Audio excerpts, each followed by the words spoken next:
let's dive into the book again. Of course, you made a lot of iconic pictures from artists, but I thought that the most iconic picture you did doesn't show an artist, but a girl's breast in a yellow wet t-shirt. Is it, Oh, do you see it yourself? The slippery when wet cover? Oh, this one, the original? Yeah. So this is also done by you? Yeah. This is, there was actually 5 different covers. It was first called Wanted, Dead or Alive, Wanted. And I had them dress up like cowboys, and they grew beards, and I put them on a Wanted poster, and we shot them in Vancouver in a in a dingy, dusty old, warehouse where it looked like a hideout. And that was the theme in the beginning. I spent a lot of time and effort and film and location scouting, and everyone loved the photos, but then they decided that it was a little bit too, I don't know, they wanted it to be a little more lively, and they didn't want it to be so dark, I guess you could call it. So we scrapped that idea, and then we came up with Slippery When Wet. I think the idea came from, it kind of came from a road sign, Doc seeing the road sign, and then, we're all hanging out at the strip club, and the girls would be descending from, the poles, and they would go in these plastic booths, showered with water on it.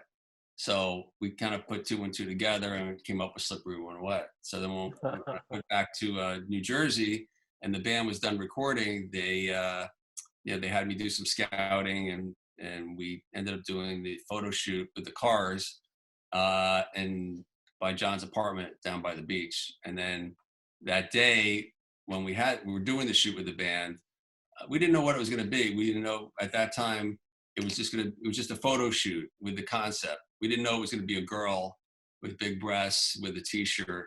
We had them in there, so we wanted one girl to stand out, and literally we just went across the street and found this girl, Angela, and then ended up putting a t-shirt on her. Someone we found just 5 minutes before the shoot. Everyone else was there.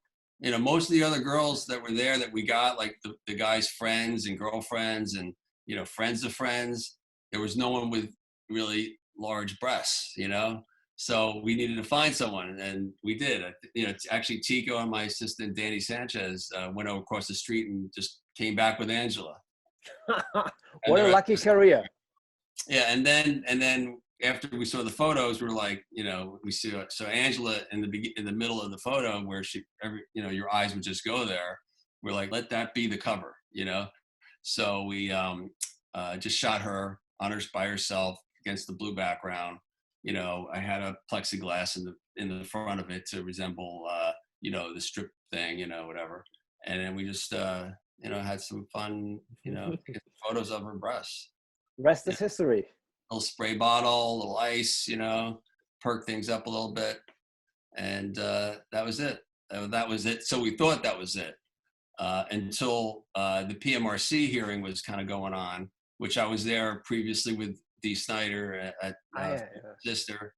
And I was there, Dee was fighting for the freedom of speech and not to get those stickers on it. I recall, So all that was going on, and Walmart and a lot of the stores that would carry, mainstream records, they didn't want it to get, blacklisted, and not, the word was out that this cover, or it was already printed, was going to be going out, and then word got back to the record companies like, you gotta scrap this. It doesn't matter how many copies I think they printed like 200 to 300,000 copies already. Really?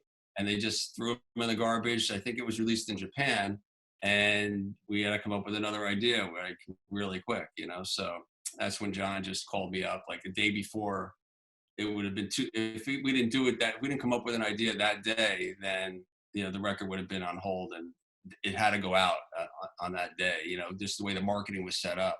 So he just came in, and he just he said, he said, I'm coming over to the studio. Get me a black plastic bag, and some spray. Get a spray gun with some water. I put some oil in it to make it like kind of drippy, and I sprayed it on. And he came in. As soon as he got up the elevator, he just wrote "Slippery When Wet," and he's like, "That's it." I said, do you want to see the Polaroids? He goes, no, just send it. That's the cover. Done. And that was it. And how was the bill just on this? Oh, it's, the thing is, it ends up that I didn't even bill them for any of those shoots because, I used to take so many photos of them and I used to like get them into the magazines. Yeah. So, Okay, I understand. Yeah. It went through so many different incarnations that I forgot to even bill them for the cover. I mean, they used the picture for other things, like for T-shirts that I would make money on here and there as they. Yeah. But for the actual album cover, I don't think I ended up getting.